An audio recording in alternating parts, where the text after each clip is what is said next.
कोई फौजी मोली के मार मोरले बनतिया ओतने जे पुछनी कहवा रहला एक नरतिया रे भौजी तलाते लाते मोरले नतिया रे भौजी तलाते लाते मोरले नतिया रे भौजी।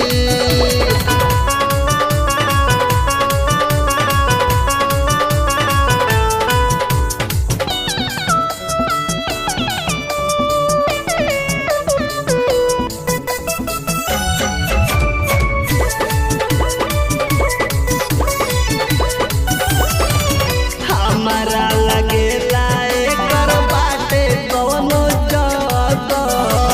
दुआरा पयावेला तो बोले बकर बकर ओकरा पियला के जोड़ लइके हमारा लगेला एकर बाटे कवनो जगह दुआरा पयावेला तो बोले बकर बकर तोरे नाही बोली के तनो करला गलतिया रे भौजी ए भौजी सुन तारू तोरे नाही बोली के तनो करला गलतिया रे भौजी तलाते लाते मरुए नदिया रे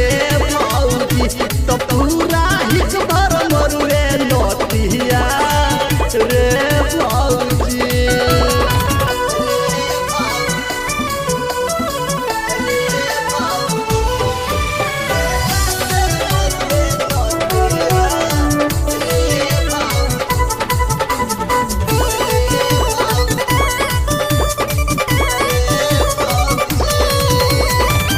लागता की जोरी एक